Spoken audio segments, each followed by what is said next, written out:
दोबारा से हमारा पावर आईसी ही में इन होता है और दो लाइन का वोल्टेज अगर मिल जाए तो हमें ये पता चल जाएगा कि हमारा सीपीयू और पावर आईसी बिल्कुल ओके है, तो हम लोग डायरेक्टली ईएमएमसी में काम कर सकते हैं। तो दोस्तों, आज का वीडियो आपके लिए बहुत ही ज़्यादा इम्पोर्टेंट होने वाला है, क्योंकि आज मैं बात करने वाला हूँ डेड मोबाइल के बारे में। मैं PM8953 ये जो पावर आईसी लगा हुआ है, कई बार हम लोग क्या करते हैं, कोई भी डेड मोबाइल शॉप में आता है तो पावर आईसी को निकाल देते हैं। कई बार हम लोग क्या करते हैं, सीपीयू को निकाल देते हैं। लेकिन जब हम लोग सीपीयू को रिवॉल्व करते हैं, पावर आईसी को रिवॉल्व करते हैं और मोबाइल को ऑन करते हैं तो हमारा मोबाइल ऑन नहीं हो पाता है। तो ये वीडियो बनाने का असल मकसद ये है कि मोबाइल रिपेयरिंग में सीधा सीपीयू को उठा देंगे तो और रिवॉल्व करेंगे तो हमारा काम सक्सेस नहीं हो पाता है, इसलिए मैं इसका पूरा बूट सीक्वेंस लेकर आया हूँ। ये जो हमारा 8952 का जो पावर आईसी है और इसका पूरा बूट सीक्वेंस मैं आपको बताने वाला हूँ।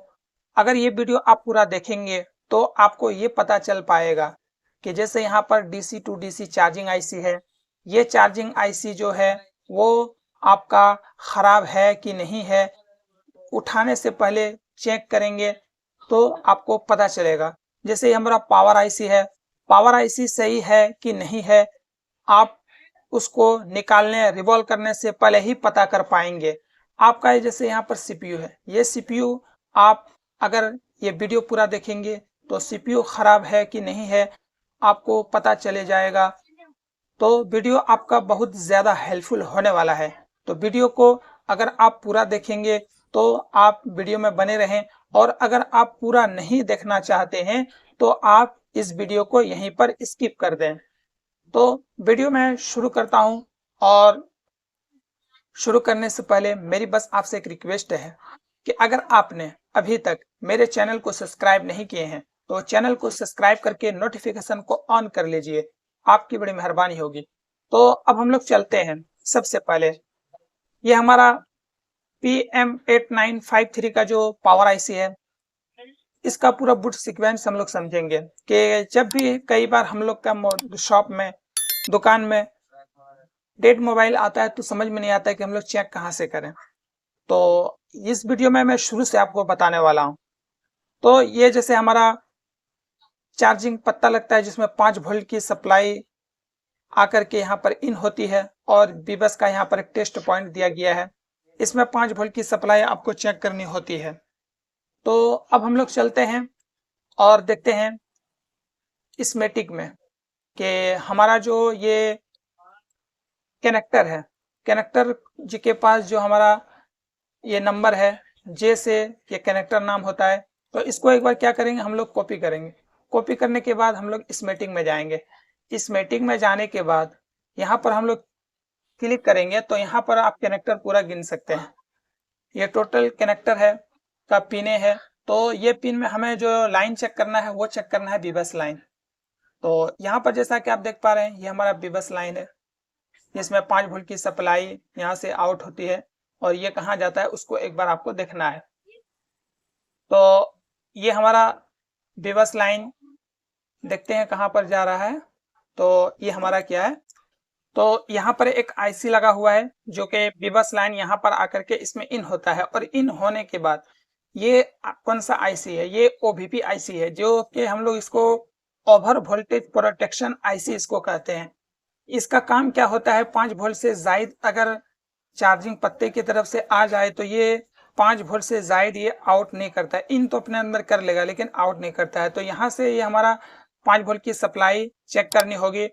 तो ये लाइन फिर कहाँ जाता है, तो हम लोग इसके आगे चलते हैं। आगे चलते हैं तो यहाँ पर बीबस लाइन, ये जो हमारा एक टीपी है, जो मैं टीपी आपको दिखाया था कि 5 वोल्ट की सप्लाई चेक करनी होती है, वो टीपी ये टीपी है। तो इस टीपी को आपको चेक करना है। उसके बाद ये लाइन कहाँ जाता है, अब आगे चलते हैं। तो ये लाइन आपका आ गया यहाँ पर बीबस यूएसबी इन, ये कहाँ है, कौन सा आईसी है, इसको एक बार देखते हैं। तो ये हमारा चार्जिंग आईसी है, ये हम लोग कहाँ पहुँच गए, चार्जिंग आईसी तक। तो अब मैं आपको दिखाऊंगा कि डायग्राम जैसे इस मीटिंग में मैंने दिखाया, तो अब हम लोग जो यहाँ पर बना रखे हैं उसमें दिखाते हैं। तो यहाँ पर बैटरी से भी हमारा मोबाइल को चेक कर सकते हैं, या फिर चार्जर पे लगा करके भी हम मोबाइल को चेक कर सकते हैं। तो हम लोग क्या करेंगे, चार्जिंग पे लगा के चेक करेंगे। जैसे हम लोग अभी पत्ते को लगाए थे तो चार्जिंग पे लगाएं, तो यहाँ पर हम लोग जैसे चार्ज में लगाएंगे। तो अब हम लोग ये बीबीएस लाइन 5 वोल्ट की सप्लाई और ये ओवीपी आईसी, जो कि मैंने अभी आपको देखा है, ओवर वोल्टेज प्रोटेक्शन आईसी इसको बोलते हैं। अगर ये आईसी आपका खराब हो जाए तो आपको ये बाईपास भी कर सकते हैं। इसको यहाँ से जम्फर और इसको यहाँ से जम्फर कर देंगे तो ये आईसी आपका बाईपास हो जाएगा। उसके बाद ये लाइन आपका आ गया चार्जिंग आईसी में। अब चार्जिंग आईसी में इन होने के बाद अब हम लोग देखते हैं कि हमारा जो लाइन है वो कहाँ पर जाता है। तो अब हम लोग चार्जिंग आईसी पे जाएंगे। चार्जिंग आईसी में जाने से पहले अगर मैं यहीं पर आपको पहले बताऊंगा तो थोड़ा ज़्यादा समझ में आएंगे, तो पहले यहीं पर बात करते हैं। तो चार्जिंग आईसी में जैसे ही हमारा 5 वोल्ट की सप्लाई इन होती है, यहाँ पर एक लाइन आउट होता है। ये लाइन जो कि हमारा वीपीएच लाइन होता है इसको, तो इसमें एक कॉइल लगा होता है जो कि ये लाइन स्विचिंग करता है इस कॉइल को, जिसको हम लोग बोलते हैं बक कॉइल। बहुत सारा आदमी बोलता है बूस्ट कॉइल, लेकिन बूस्ट कॉइल जो होता है वो सिर्फ लाइट आईसी में और ग्राफिक आईसी में मिलेगा। आपको यहाँ पर ये बक कॉइल है। तो बक कॉइल ये स्विचिंग करने के लिए काम करता है और ये लाइन आपका आगे जाता है। लेकिन ये लाइन जो है यहाँ पर अगर आपका 3.7 से लेकर 4.2 वोल्ट ना मिला तो आपको क्या करना है, यहाँ पर और चीजें हैं जिसे चेक करना बहुत ज्यादा जरूरी है। यहाँ पर आपको एक कैप नजर आएंगे, ये कैप जो कि बूट कैप ये है, और बूट कैप काफी ज्यादा इंपॉर्टेंट है। अगर बूट कैप आपका खराब हो जाए या शॉर्ट हो जाए तो आपका मोबाइल ना ही चार्जिंग होगा बल्कि मोबाइल डेड कंडीशन में हो जाएगा। तो ये आईसी की तरफ आपको 8 वोल्ट मिलना चाहिए और जो कॉइल की तरफ है वो 4 वोल्ट आपको इधर मिलना चाहिए। कई बार यहाँ पर 3.7 से लेकर 4.2 वोल्ट की सप्लाई नहीं मिलता है, तो ये बूट कैप का बहुत ज्यादा रोल रहता है। तो इसको चेक करना आपके लिए बहुत ही ज्यादा जरूरी है। तो यहाँ पर ये लाइनें जाता है आपका सीधा चार्जिंग पावर आईसी में 3.7 से लेकर 4.2 वोल्ट की सप्लाई, और ये स्विचिंग के लिए काम करता है। तो 3.7 से लेकर 4.2 वोल्ट की सप्लाई आपको देखने को मिलेगा। उसके बाद यहाँ पर 3.7 से लेकर 4.2 वोल्ट की सप्लाई अगर ना मिले और आप बूट कैप जब चेक करेंगे तो आपका सही है, और इधर आपका जैसे 3.7 से लेकर 4.2 वोल्ट ना मिले तो चार्जिंग आईसी आपका ओके है कि नहीं है, ये चीज चेक करना आपके लिए बहुत ही ज्यादा जरूरी है। और वो चेक कैसे करेंगे आप, तो यहाँ पर आपको देखने को मिल रहा है, जैसे ये 3 नंबर पे यहाँ पर ये जो लाइन है यहाँ पे पी गुड सिस्टम ओके, इस लाइन को से पता चलता है कि चार्जिंग आईसी खराब है कि अच्छा है। इस लाइन में 1.8 वोल्ट मिलना चाहिए। अगर 1.8 वोल्ट नहीं मिला तो आपका जो आईसी है ये खराब है, ये आईसी आपका बिल्कुल खराब है। तो ये वोल्टेज आपको कहाँ देखने को मिलेगा, तो यहाँ पर एक टीपी है, इस टीपी पर आपको 1.8 वोल्ट मिलना चाहिए। यहाँ पर जो टीपी है इसमें 1.8 वोल्ट देखने को मिलेगा।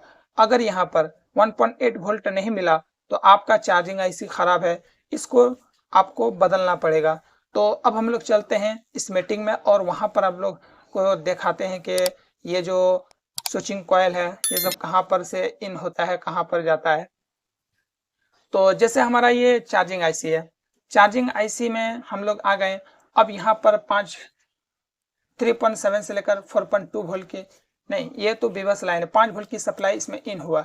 इन होने के बाद ये इन हो रहा है 1 2 3 पिन पे, और 3 पिन पर इन होने के बाद यहाँ पर आप देखेंगे स्विचिंग होता है 1 2 3 4 5 6 7 8 पिन से स्विचिंग होता है। और यहाँ पर आपको एक कॉइल नजर आएंगे, जैसे कि मैं अभी आपको दिखा रहा हूँ।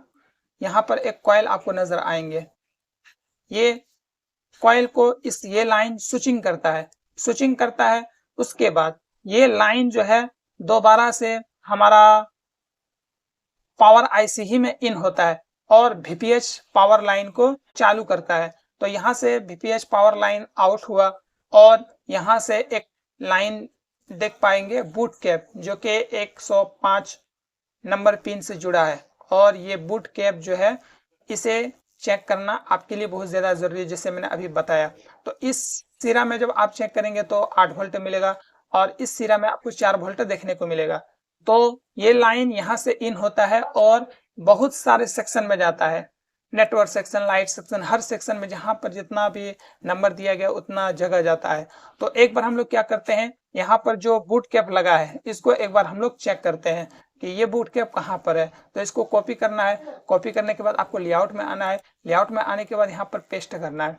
पेस्ट करेंगे, एक सेकेंड, यहाँ पर ये पेस्ट शायद नहीं हुआ तो देख लेते हैं एक बार, यहाँ पर दोबारा से कॉपी करते हैं। कॉपी करने के बाद लेआउट में जाकर और इसको पेस्ट करेंगे।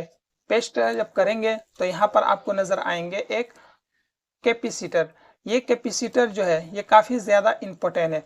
अगर ये कैपेसिटर आपका उखड़ जाए या आपका शॉर्ट हो जाए या आपका वैल्यू कम हो जाए तो आपका मोबाइल डेड कंडीशन में बन जाएगा और ना ही चार्जिंग होगा। तो इस चीज का आपको बिल्कुल ख्याल रखना है। उसके बाद अब आपको जाना है, जैसे यहाँ तक मैंने आपको चेक कराया, इसके बाद एक चीज और देखना है। यहाँ पर मैंने जो टीपी के बारे में बताया था, तो टीपी को भी एक बार दिखा लेते हैं। तो अब हमें जाना है डायग्राम में।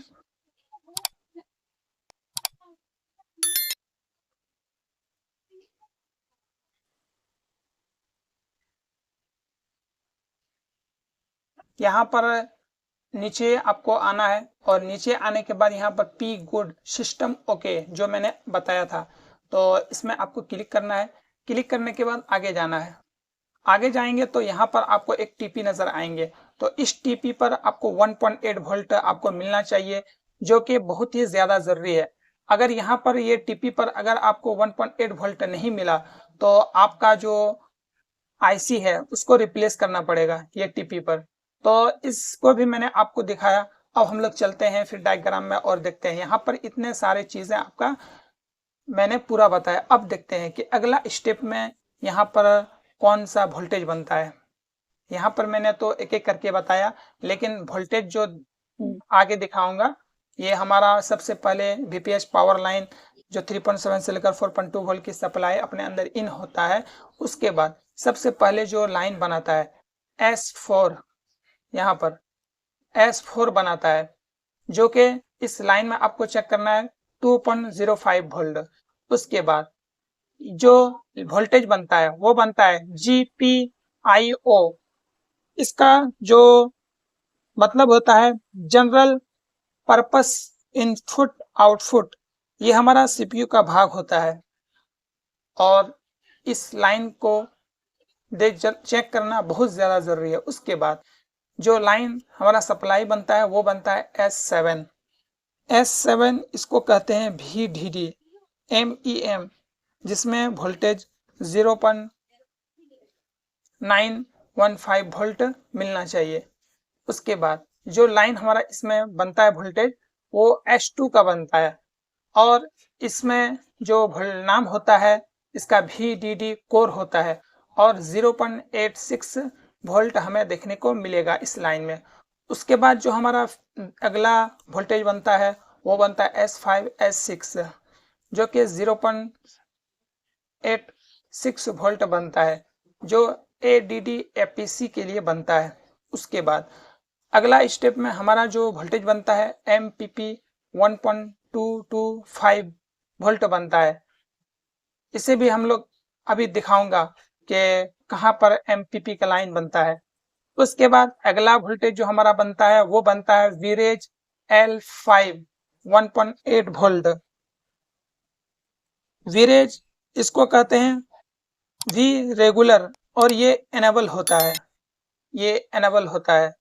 अगला स्टेप में अब हम लोग देखेंगे वीरेज L7 यानी वी रेगुलर, ये भी एनेबल होता है 1.8 वोल्ट। तो हम लोग यहाँ पर अभी एक एक करके मैं अभी आपको दिखाऊंगा कि ये वोल्टेज कहाँ कहाँ पर बन रहा है। तो अब हम लोग चलते हैं और डायग्राम में जाते हैं। डायग्राम में जाने के बाद हम लोग अब क्या करेंगे, इसको एक बार देखते हैं कि पावर आईसी किधर लगा है।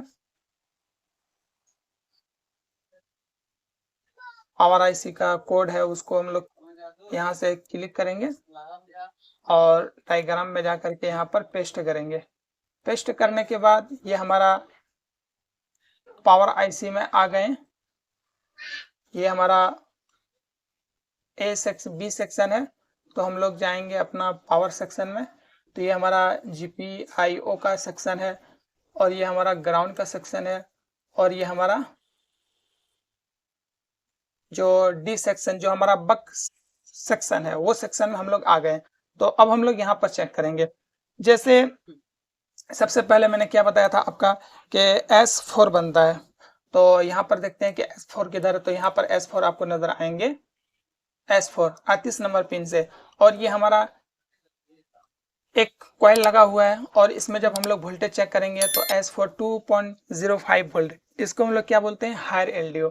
इसी लाइन को हायर LDO बोलते हैं। उसके बाद जो लाइन हमारा बनता है वो बनता है GPIO।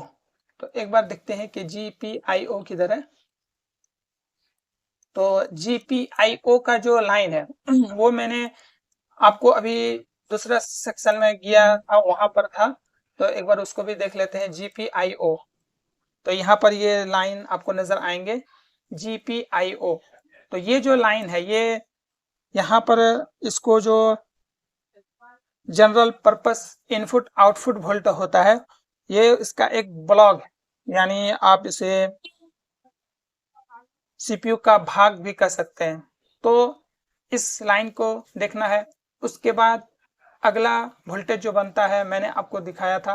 अब हम लोग चलेंगे इस डायग्राम में जो बक्सर सेक्शन है उसमें, और उसके बाद जो यहाँ पर वोल्टेज बनेगा वो बनेगा S7 का लाइन। S7 किधर है इसको एक बार देखते हैं।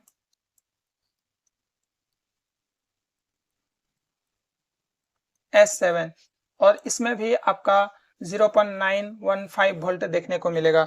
उसके बाद अगला स्टेप में S1 S2, ये भी दोनों एक ही है। तो यहाँ पर आपका जो वोल्टेज देखने को मिलेगा 0.8625 वोल्ट आपको इसमें देखने को मिलेगा। उसके बाद अगला स्टेप में जो लाइन आपको चेक करना है S5 और S6 का लाइन था। तो S5 और S6 किधर है, S6 ये रहा और S5 ये है। और ये हमारा वोल्टेज जो यहाँ पर मिलेगा कितना मिलना चाहिए, यहाँ पर तो नहीं दिया गया है, लेकिन इसमें जो वोल्टेज आपको नजर आएंगे 0.86 वोल्ट मिलेगा। तो यहाँ पर चेक मैंने कराया। अब जो अगला में आपको देखने को मिलेगा विरेज L5। तो यहाँ पर ये बक सेक्शन है, तो बक सेक्शन में आपको विरेज L5 मिलेगा। तो देखते हैं एक बार। तो यहाँ पर बक सेक्शन में विरेज L5 तो नहीं मिला। तो अब हम लोग क्या करेंगे, इसका अगला स्टेप में जाएंगे। तो यहाँ पर आप ये LDO लाइन है, विरेज L5 देखेंगे कि यहाँ पर कहाँ लगा है। तो ये विरेज L5 और ये बहुत सारे सेक्शन में जाता है, बहुत ही जगह जाता है। ये लाइन बहुत ही ज्यादा इंपॉर्टेंट है, तो इसे भी चेक करना आपके लिए बहुत ज्यादा जरूरी है, जो कि यहाँ पर इस कैप में आपको चेक करना होगा, जो कि मैं अभी आपको दिखाऊंगा लेआउट में। ये यहाँ पर जाकर के पेस्ट करना है। पेस्ट करने के बाद ये कैप है, इसमें आपको 1.8 वोल्ट मिलना चाहिए। ये बहुत ही ज्यादा जरूरी है। उसके बाद अब क्या करना है, आपको दोबारा से आना है यहाँ पे और विरेज L5 के बाद L7 किधर है, L7 इस लाइन को चेक करना है। और ये भी आपका कहाँ कैप लगा, ये कैप लगा, इसमें आपको चेक करना है। और ये आपका कहाँ पे जा रहा है, देखिए ये भी काफी ज्यादा जगह जा रहा है। ये यही यही है ना, देखते हैं एक बार। L5 नहीं, L7, ये दो जगह जा रहा है। तो इसमें भी 1.8 वोल्ट आपको चेक करना है। उसके बाद जो लाइन बनता है L7 के बाद मैं अभी देखता हूँ। जैसे L7 तक हो गया। अब S3 का लाइन देखते हैं।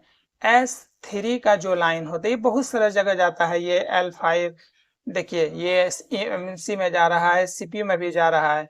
तो S3 का जो लाइन है ये हम लोग लो LDO होते हैं, जिसमें आपको चेक करना होता है। तो लो LDO एक बार देख लेते हैं किधर है, S3। तो हमें दोबारा से जाना होगा ये क्या बोलते हैं, बक लाइन में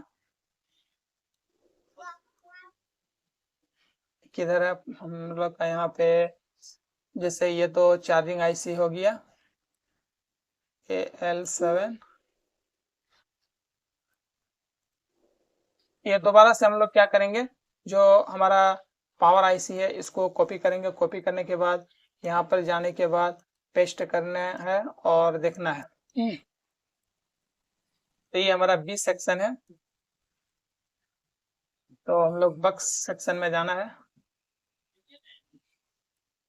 तो ये हमारा बग सेक्शन है, तो इसमें S3 देखना है जो LDO का काम करता है। तो यहाँ पर S3 है और ये S3 है, तो इसमें आपको 1.225 वोल्ट देखने को मिलेगा और ये बहुत सारे जगह जा रहा है जैसा कि आप देख पा रहे हैं। उसके बाद यहाँ पर कौन सा लाइन बन रहा है उसको एक बार देखना है।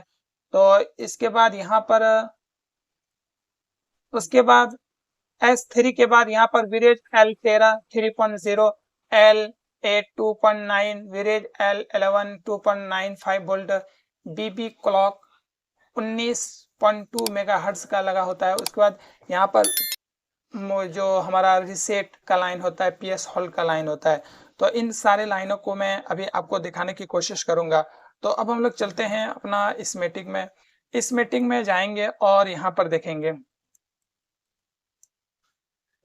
हमारा जो ये विलेज लाइन है उसमें जाते हैं, L13 देखते हैं। तो ये हमारा L13 लाइन है, L13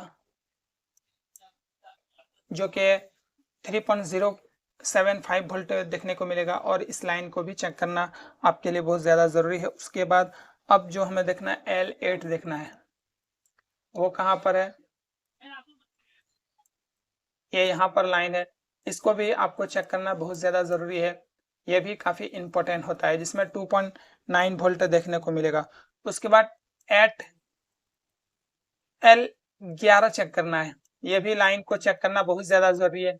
जितनी भी लाइन मैं आपको दिखा रहा हूँ ये सब लाइन 2.95 वोल्ट है, एकदम बिल्कुल ज़रूरी है। अगर मोबाइल आपका जैसे ऑन नहीं हो रहा है तो ये सब लाइन का बनना बहुत ही ज़्यादा इम्पोर्टेंट है। अगर ये सब लाइनों में से कोई भी एक लाइन मिस हो जाए तो आपका सेट ऑन नहीं हो पाएगा।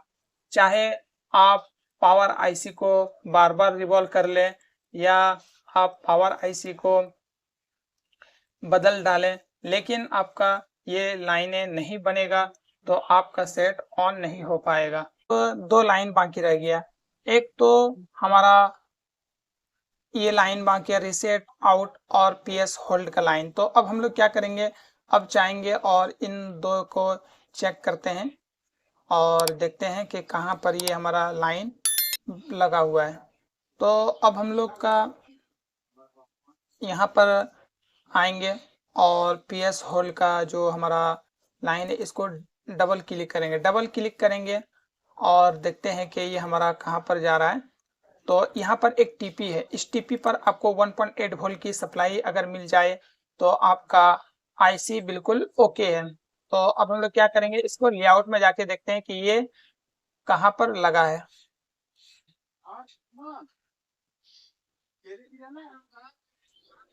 तो ये हमारा TP यहाँ पर है, तो इस TP पर 1.8 वोल्ट की लाइन अगर मिल जाए तो आपका जो IC है वो बिल्कुल ओके है। उसके बाद अब हमें MS रिसेट आउट का लाइन है, ये लाइन में यहाँ पर एक TP है, इसे भी चेक करना है कि ये कहाँ पर लगा है। तो इसको एक बार लेआउट में जाना है और यहाँ पर कॉपी करना है। कॉपी करेंगे तो यहाँ पर आपका जो TP है इस TP पे 1.8 वोल्ट मिलना चाहिए, जो कि बोर्ड के बिल्कुल जो हमारा डिस्प्ले पत्ता है उसके साइड में लगा हुआ है।